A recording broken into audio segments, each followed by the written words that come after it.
오늘도 이렇게 주님의 전에 나와 예배드리는 여러분들을 진심으로 환영합니다.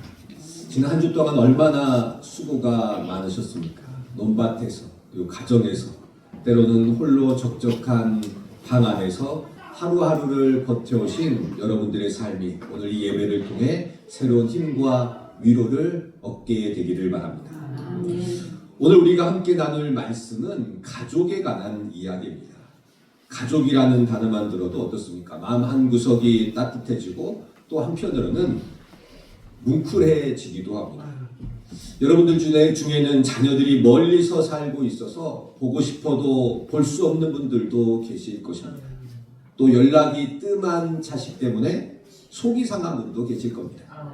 오늘 이 말씀이 그런 마음의 위로가 되고 또 새로운 소망이 되기를 간절히 바랍니다. 작가 윤문호는 자신의 에세이 아버지 저희 집으로 가입시더에서 이런 말을 했습니다. 가족이란 언제나 함께하기에 그 소중함을 잊고 사는 공기와 같다라고 이렇게 이야기합니다. 여러분 어떻습니까? 맞는 말이지 않습니까? 공기가 없으면 우리는 단 한순간도 살 수 없습니다.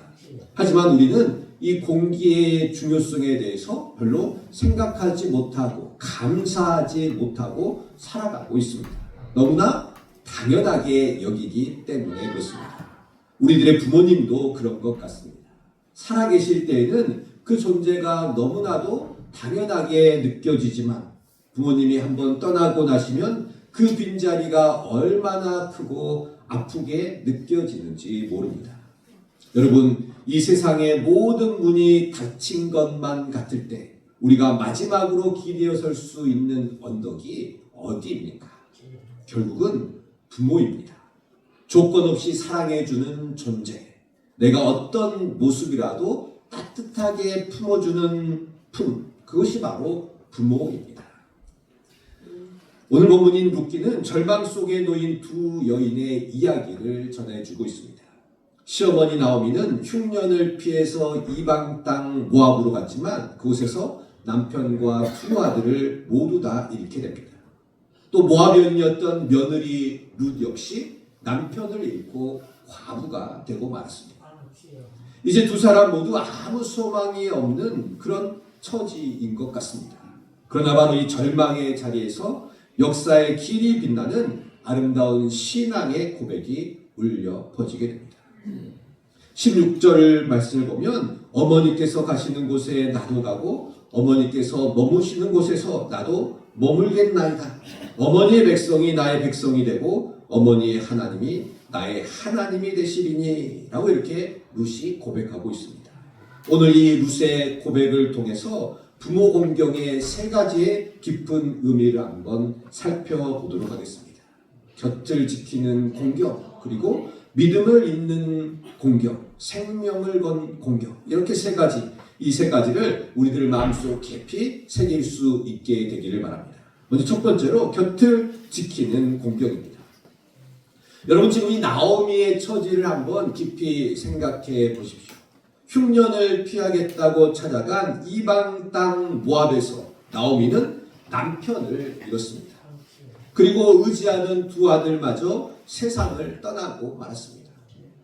당시 가부장적인 사회에서 남편과 아들을 잃었다라는 것은 단순히 슬픈 일이 아니었습니다. 그것은 인생의 지붕이 날아가고 울타리가 통째로 뽑혀나간 것과 같았습니다. 비바람을 막아줄 보호막도 없고 내일 먹을 양식을 구할 방법도 없고 늙어 기댈 막대기조차 사라져 버린 것입니다. 나오미의 인생은 이제 경제적으로도 그리고 사회적으로도 그야말로 인생의 밑바닥까지 추락하고 말을 놨던 것입니다. 그 처참한 심경이 나오미의 고백 속에 피눈물처럼 흐르고 있습니다. 13절 말씀을 보면 나오미는 여호와의 손이 나를 치셨다라고 이렇게 울부짖습니다. 얼마나 그 고통과 아픔이 컸던지 하나님이 나를 치셨다라고 이렇게 나오미가 울부짖고 있었습니다. 나오미가 고향 베들레헴으로 돌아왔을 때 동네 사람들이 나오미를 보고 반가워하면서 이게 누구냐? 나오미가 아니냐라고 물었을 때 나오미가 어떻게 대답합니까? 20절 말씀에 보면 나를 이제 더 이상 나오미라고 부르지 마십시오. 나오미라는 이름의 뜻은 기쁨이라는 뜻입니다. 그러니까 나를 이제 나옴이라고 부르지 말고 이제는 나를 마라라고 부르십시오. 마라라는 뜻은 괴로움, 고통이라는 뜻입니다. 그러니까 더 이상 나를 나옴이 기쁨이 아니라 고통, 마라라고 부르십시오라고 이렇게 합니다. 얼마나 깊은 슬픔이면 이런 절규가 나오겠습니까? 한때 기쁨이었던 인생이 이제는 입에 대기도 싫은 쓴물과도 같은 괴로움으로 바뀌어 버린 것입니다. 여러분, 평생을 자식 뒷바라지하고 농사 지으며 살아온 우리 성도님들 중에도 나오미와 같은 마음으로 앉아 계신 분이 있지 않으십니까? 내 인생도 정말 마라와 같다. 젊어서 고생하고 늙어서는 병들고 자식들은 제갈 길 가기에 바쁘니 내 가슴에는 쓴물만 남았구나. 기쁨의 노래는 멈춰버렸고 한숨과 눈물만이 남은 나오미의 그 비통함, 그것은 단순히 남의 이야기가 아닙니다. 나오미는 지금 텅 빈 손, 텅 빈 가슴을 움켜쥐고 서 있는 것입니다. 세상은 이런 나오미를 보고 이제 다 끝났다, 저 집은 이제 다 망했다라고 이렇게 손가락질 했을지 모릅니다. 그러나 여러분, 바로 그 쓴물 가득한 마라의 자리, 더 이상 내려갈 곳 없는 밑바닥이 바로 하나님의 기적이 시작되는 자리임을 믿으시기 바랍니다. 기쁨이 괴로움으로 변해버린 나오미의 인생을 하나님께서 어떻게 다시 기쁨으로 돌려놓으시는지 오늘 그 소망을 발견하시기를 바랍니다. 내 인생이 마라처럼 쓰디쓰다고 느껴질 때 바로 그때가 우리를 품으시는 하나님의 손길을 경험할 때입니다. 바로 이렇게 아무 소망도 없어 보이는 나오미 곁에 이제 며느리인 룻이 남기로 결단합니다. 14절에 보면 룻은 그를 붙쫓았더라라고 이렇게 기록하고 있습니다. 여기서 붙쫓다라는 이 말은 히브리어로는 다바크라는 이런 단어입니다. 그래서 이 다바크라는 말은 무슨 뜻을 가지고 있느냐? 우리가 논밭에서 나가서 일하다가 보면 어떻습니까? 옷이나 장화에 흙이 딱 달라붙어 있지 않습니까? 흙이 딱 달라붙으면 아무리 털어내려고 해도 잘 털어지지가 않습니다. 딱 흙이 달라붙어 있기 때문에 그렇습니다. 바로 여기서 이 붙쫓다, 다바크라는 단어가 이런 의미를 가지고 있습니다. 딱 달라붙어서 떼려고 해도 잘 떨어지지 않는 상태, 그만큼 착 달라붙어 있는 상태가 다바크라는 겁니다. 그러니까 룻이 나오미를 다바크했다는 겁니다. 딱 옆에 달라붙었다라는 겁니다. 여러분 한번 생각해 보십시오. 지금 사실 룻이 시어머니인 나오미 곁을 떠난다고 해도 누가 욕할 사람은 아무도 없습니다. 오히려 나오미가 내 갈 길을 찾아 떠나라라고 룻에게 강권했었습니다. 상황이 나빠진 나오미를 떠나는 것을 탓할 사람은 아무도 없었다는 겁니다. 그러나 룻은 떠나지 않기로 결정합니다. 왜 그렇습니까? 왜 룻이 시어머니인 나오미를 떠나지 않기로 결정했겠습니까? 시어머니의 상황이 더 좋아질 것을 기대해서가 아닙니다. 시어머니를 따라가면 더 편안한 삶을 살 수 있을 것이라는 보장이 있어서가 아니었다는 겁니다. 아무런 이득이 없는데도 나오미를 따라가기로 결정했다는 겁니다. 왜 그렇겠습니까? 오직 하나, 바로 내 가족이기에, 내 부모이기에 곁을 지키기로 결정한 것입니다. 함께 있는 것이 유리할 때 곁을 지키는 것, 이것은 계산된 관계입니다. 내가 뭔가 도움이 될 때 곁을 지키는 것은 계산된 관계라는 겁니다. 그러나 모든 조건이 사라졌을 때 곁을 지키는 것, 그것이 바로 사랑의 관계인 것입니다. 사랑하는 성도 여러분, 우리 주변을 한번 돌아보십시오. 혼자 살고 계신 어르신들 있지 않습니까? 자녀들이 멀리 살면 쓸쓸히 하루하루를 보내시는 분도 계시지 않습니까? 가장 큰 두려움은 뭐냐? 아프고 힘들 때 내 곁에 아무도 없는 것이 가장 힘들고 큰 두려움입니다. 룻이 나오미의 이 마라 같은 고통의 삶에 자신의 삶을 완전히 밀착시켰듯이, 다바크했듯이 우리도 부모님의 곁을 다바크하는 삶을 살아갈 수 있어야 된다는 겁니다. 끝까지 부모님의 곁에 머물러야 한다는 겁니다. 내게 아무런 이득이 없고 도움이 되지 않더라도 끝까지 부모님 곁에 머물러야 한다는 겁니다. 부모님께 전화 한 통 하는 것, 가끔 찾아뵙는 것, 아플 때 손 한 번 잡아드리는 것, 이 단순하고 작은 행동들이 바로 부모님 곁을 지키는 공격, 부모님께 다박을 하는 행동들이라는 겁니다. 그리고 그것이 바로 하나님께서 기뻐하시는 신앙인의 모습이며 우리에게 주신 하나님의 명령이기도 합니다. 두 번째는 믿음을 잇는 공격이 있습니다. 여러분, 오늘 본문에 나오는 룻의 고백을 다시 한번 보십시오. 16절에 나오는 어머니의 하나님이 나의 하나님이 되시리니 라는 이 짧은 고백 안에 얼마나 큰 결단이 담겨 있는지 모릅니다. 여러분, 이 룻은 모압 사람이었습니다. 히브리 사람, 이스라엘 백성이 아니었다는 겁니다. 모압 사람에 사는 이방 여인이었습니다. 이 모압에서는 어떤 신을 섬기냐? 크모스라는 신을 섬기고 살던 사람들입니다. 풍요를 상징하는 신으로 그 당시 이 모압 사람들에게는 가장 중요한 삶의 근거였고 기반이 되는 신이 바로 이 크모스라는 신이었습니다. 그런데 룻이 자기가 섬기던 신을 버리고 이제는 시어머니 나오미를 따른다는 것은 단순히 종교를 바꾸는 것을 의미하지 않습니다. 지금까지 자신이 태어나고 자랐던 고향과 문화와 삶의 토대를 완전히 버리는 것입니다. 그런데 룻은 그것을 과감히 그리고 기꺼이 버리기로 결단했던 것입니다. 무엇이 룻으로 하여금 이 큰 결단을 할 수 있게 만들었을까? 룻은 나오미의 삶을 옆에서 지켜보았습니다. 나오미의 모든 것이 무너진 것을 보았습니다. 남편도 아들도 재산도 다 사라져버렸습니다. 세상의 눈으로 보면 시어머니인 나오미의 삶은 완전히 실패였고 패배한 삶이었습니다. 그런데 룻은 그 무너진 나오미의 삶의 잔해 가운데 무언가를 발견했던 것입니다. 그것이 무엇입니까? 바로 여호와 하나님이었습니다. 나오미의 고통 속에서도 나오미를 끝까지 버티게 해주었던 여호와 하나님에 대한 믿음을 룻이 목격했다라는 겁니다. 모든 것이 사라졌음에도 무너지지 않는 믿음, 괴로워도 하나님을 포기하지 않는 신앙, 그 믿음의 아름다움이 바로 룻의 마음을 움직였던 것입니다. 그래서 룻은 나오미가 믿는 하나님이야말로 진짜 살아계신 하나님이구나, 진짜 살아계신 신이구나라는 것을 깨닫게 된 것입니다. 사랑하는 성도 여러분, 우리가 사랑하는 이 자녀들에게 논 몇 마지기 물려주는 것보다 100배, 1000배 귀한 것이 바로 여러분들의 기복 없는 신앙의 모습입니다. 나오미가 룻에게 물려준 건 금반지가 아니었습니다. 고난 중에도 하나님을 붙드는 뒷모습이었습니다. 그 뒷모습을 보고 따라온 룻이 결국 다윗 왕의 증조 할머니가 되고 예수님의 조상이 된 것입니다. 여러분들은 평생을 눈물로 기도의 씨앗을 심어 오셨습니다. 자녀들에게 넉넉히 주지 못해서 미안해하지 마십시오.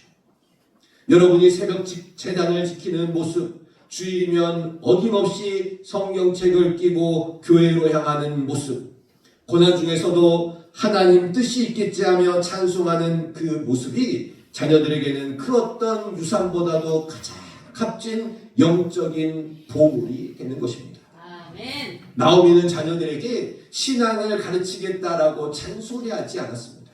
그러나 룻은 나오미의 삶을 통해 하나님을 만났던 것입니다. 100마디 말로 가르치는 것보다 묵묵히 삶으로 살아내는 모습이 수만 배 더 강력합니다. 자녀들은 부모의 입술이 아니라 부모의 뒷모습을 보고 자라기 때문입니다. 사랑하는 성도 여러분, 여러분들이 새벽 서리를 맞으며 성전을 찾던 모습, 고된 농사일로 손마디가 굵어지면서도 찬송을 흥얼거리던 모습, 인생의 모진 풍파 앞에서도 그래도 하나님은 선하시다라고 무릎 꿇던 그 모습이 지금 여러분의 자녀들과 손자들에게 말없는 복음이 되어 흐르고 있는 것입니다. 자녀들은 기억할 것입니다. 우리 어머니를 지탱했던 힘은 돈이 아니라 기도였지. 우리 아버지가 끝까지 붙들었던 분은 사람이 아니라 하나님이었어. 이 깨달음이 바로 우리의 자녀들이 훗날 인생의 어려움과 인생의 흉년을 만났을 때 다시 일어설 수 있는 유일한 생명줄이 될 것입니다. 아멘. 우리는 흔히 효도라고 하면 부모님께 맛있는 고기를 사드리고 좋은 옷 입혀드리고 용돈 두둑이 드리는 것을 생각합니다. 물론 이런 것들도 참으로 아름답고 귀한 외적인 공경입니다. 그러나 그리스도인에게 있어서 가장 위대하고 영원한 공경은 바로 부모의 믿음을 잇는 내적인 공경입니다. 아멘. 세상의 효도는 부모님이 돌아가시면 끝이 나지만 믿음을 잇는 효도는 영원까지 이어지게 될 것입니다. 아멘. 부모님이 평생 눈물로 닦아놓은 믿음의 길을 자녀가 이어가는 것, 부모님이 부르던 찬송을 자녀가 이어서 부르는 것, 부모님이 섬기던 하나님을 나의 하나님이라고 부르며 하나님 앞에 엎드리는 것, 하나님 보시기에 이보다 더 극진한 효도는 없을 것입니다. 아멘. 사랑하는 성도 여러분, 자녀들에게 물려줄 재산이 없다고 기죽지 마십시오. 여러분들은 이미 천국 열매가 주렁주렁 열릴 믿음의 종자를 물려주고 계십니다. 아멘. 나오미의 무너진 삶 속에서도 기어이 하나님을 발견하고 따라 나선 룻처럼 여러분의 자녀들이 여러분의 신앙을 가장 고귀한 가보로 여기게 되기를 바랍니다. 아멘. 여러분들이 평생 붙들었던 예수 그리스도 그 생명의 복음이 여러분의 가문 대대로 흘러내려서 하나님이 주시는 최고의 복, 가장 영광스러운 삶을 살아갈 수 있게 되기를 바랍니다. 아멘. 세 번째는 생명을 건 공경입니다. 여러분, 룻의 고백은 이제 여기서 멈추지 않습니다. 마음의 결단을 말로만 표현하는 것에 그치지 않고 그 진심을 하나님 앞에서 엄숙하게 수약하는 데까지 나아갑니다. 17절 말씀을 보면 어머니께서 죽으시는 곳에서 나도 죽어 거기 묻힐 것이라. 만일 내가 죽는 일 외에 어머니를 떠나면 여호와께서 내게 벌을 내리시고 더 내리시기를 원하나이다 라고 이렇게 이야기합니다. 이 고백은 단순히 내가 어머니를 잘 모시겠습니다 라는 이런 다짐이 아니었습니다. 여호와께서 내게 벌을 내리시고 더 내리시기를 원하나이다 라는 이 표현은 당시 히브리 사람들이 할 수 있는 가장 강력하고 엄숙한 서약 방식이었다는 겁니다.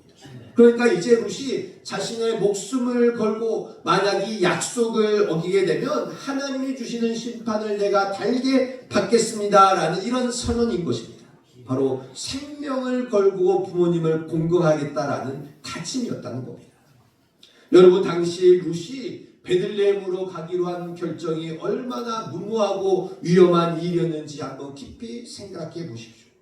모압 여인 룻에게 이스라엘은 원수의 나라였었습니다. 그곳에 가면 이방연이라는 따가운 눈총과 차별이 불보듯 뻔했습니다. 왜? 모압 여인은 외모적으로도 완전히 이스라엘 사람들과 구별된 외모를 가지고 있기 때문에 어디에 가든지 눈에 띌 수밖에 없었습니다. 또 그곳에는 아무 아는 사람도 없고 길에 언덕 하나 없고 당장 끼니를 걱정해야 하는 가난과 지독한 외로움이 기다리고 있었습니다. 앞길이 구말리와 같은 젊은 여인이 아무런 보장도 없는 시어머니의 노후를 책임지겠다라고 나선 것은 사실상 자기 인생 전체를 제물로 바친 것이나 다름이 없었던 것입니다. 나오미는 그런 룻을 더 이상 말리지 못합니다. 18절은 그 순간을 이렇게 기록하고 있습니다. 나오미가 룻이 자기와 함께 가기로 굳게 결심함을 보고 그에게 말하기를 그치니라 라고 이렇게 말씀합니다. 여기서 굳게 결심하다라는 뜻의 히브리어 아마츠는 그 뜻이 뭐냐? 이 아마츠는 굳게 뿌리를 내리고 붙잡는 것을 의미합니다. 단순히 그냥 한번 해보겠다, 내가 해보겠다라는 다짐이 아니라 마치 바위에 깊이 뿌리를 내리고 있는 고목처럼 또는 성벽을 지탱하는 단단한 주출도처럼 스스로 강하게 고정하고 흔들리지 않는 상태를 말한다는 겁니다. 그러니까 룻의 마음은 이미 베들레헴에 뿌리를 내리고 있었습니다. 죽음이 갈라놓기 전에는 결코 어머니의 손을 놓지 않겠다라는 이 결단 앞에서 세상의 그 어떤 걱정과 염려도 힘을 잃고 말았던 것입니다. 룻은 자기의 안위를 버렸고 자기의 미래를 포기했습니다. 오직 부모님을 향한 사랑, 그리고 그 부모가 믿는 하나님을 향한 믿음 하나로 자기 생명을 던졌던 것입니다. 사랑하는 성도 여러분, 우리가 하나님 앞에서 바로 이런 야마치의 믿음을 가질 수 있어야 합니다. 세상 형편이 어렵다고, 내가 몸이 좀 아프다고, 자식들이 내 마음을 몰라준다고 흔들리는 믿음이 아니라 어머니의 하나님이 나의 하나님이 되십니다라고 고백하며 끝까지 곁을 지켰던 룻처럼 단단한 믿음을 가져야 한다라는 것입니다. 놀라운 사실은 룻이처럼 자기 생명을 걸고 나오미를 공경했을 때 하나님께서는 룻의 생명을 책임져 주셨다라는 것입니다. 룻이 자기의 미래를 완전히 포기했을 때 하나님은 룻을 위해 다윗의 가문이라는 위대한 미래를 설계하고 계셨습니다. 여러분들이 부모님을 위해 또는 믿음의 자리를 지키기 위해 드리는 그 눈물겨운 수고와 결심을 하나님은 아마치 가장 견고하고 아름다운 보석처럼 귀하게 여기실 것입니다. 룻의 이 아마치와 같은 결단, 생명을 건 공격을 하나님께서는 결코 가벼이 여기지 않으셨습니다. 룻이 모든 것들을 다 포기하고 나오미의 손을 잡고 베들레헴 땅을 밟았을 때 하나님은 이미 이 룻을 위해 보아스라는 거대한 은혜의 저수지를 예비해 놓고 기다리고 계셨습니다. 당장 먹을 것이 없어서 남의 밭에서 이삭이나 주어야 했던 막막한 현실이었지만 하나님은 부모를 위해 자기의 인생을 던진 룻을 위해 만남의 복을 열어주셨던 것입니다. 룻은 그저 시어머니 한 분 공경하겠다고 온 것뿐인데 하나님은 이 이방 여인 룻을 이스라엘의 가장 위대한 왕인 다윗의 가문을 잇는 복의 통로로 삼아주셨습니다. 그리고 마침내 인류의 구원자이신 예수 그리스도의 거룩한 계보에 그 이름을 당당히 올리게 되었습니다. 여러분, 이 얼마나 기가 막힌 반전의 인생입니까? 이름 없는 이방 여인, 소망이 없던 과부 룻, 그 진실한 공경 하나로 바로 메시아의 족보의 조상이 된 것입니다. 이것이 바로 하나님이 일하시는 방법입니다. 하나님은 진심으로 드리는 공경을 절대 그냥 지나치지 않으십니다. 여러분들이 자녀들 몰래 부모님을 위해 쏟은 눈물, 형편이 어려운데도 부모님을 공개하기 위해 애썼던 그 수고와 희생을 하나님은 하늘나라의 장부에 낱낱이 기록하고 계십니다. 출애굽기 20장 12절에 보면 내 부모를 공경하라. 그리하면 내 하나님 여호와가 내게 준 땅에서 내 생명이 길리라 라고 말씀하십니다. 이 말씀은 십계명 중에 유일하게 하나님의 약속이 보증된 계명입니다. 부모를 공경하면 하나님께서는 반드시 복을 주시고 그 생명이 길게 하게 하셨다라는 철저한 약속입니다.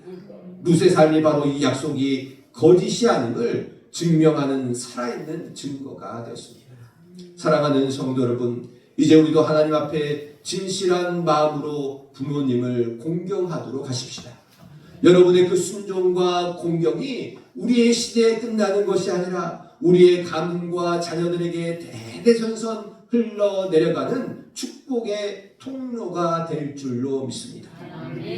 사랑하는 성도 여러분, 오늘 우리는 룻의 아름다운 고백을 통해 세 가지 공경을 배웠습니다. 첫째는 곁을 지키는 공경입니다. 계산이 아니라 사랑으로, 조건이 아니라 관계로 부모님의 마라와 같은 힘든 자리도 끝까지 함께 하는 것입니다. 두 번째는 믿음을 잇는 공경이었습니다. 부모님이 평생 붙들었던 그 하나님을 내 하나님으로 받아들이고 이제 그 믿음을 다음 세대에도 이어주는 것입니다. 세 번째는 생명을 건 공경이었습니다. 말뿐만이 아니라 삶으로, 마음뿐만이 아니라 행동으로 변치 않는 진심을 하나님 앞에서 증명하는 것입니다. 룻의 헌신이 있었기에 괴로움, 마라했었던 나오미의 인생은 다시 기쁨으로 회복되었습니다. 그리고 룻 자신도 이스라엘 역사에서 빛나는 축복의 사람이 되었습니다. 하나님은 진실한 공경을 반드시 기억하고 계십니다.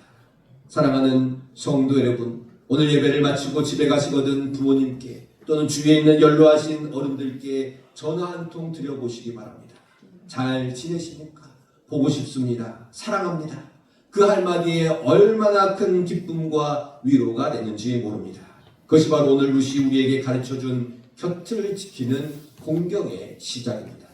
부디 부모님을 향한 아름다운 공경을 통해 하나님 안에서 기쁨으로 가득 차고 그것을 통해 온 가정에 하나님의 복이 강물처럼 흘러넘치는 저와 여러분이 되시기를 바랍니다. 기도하겠습니다. 사랑의 하나님, 평생을 자녀를 위해 땀 흘리며 믿음의 자리를 지켜오신 우리 성도님들을 위로하여 주옵소서. 나오미처럼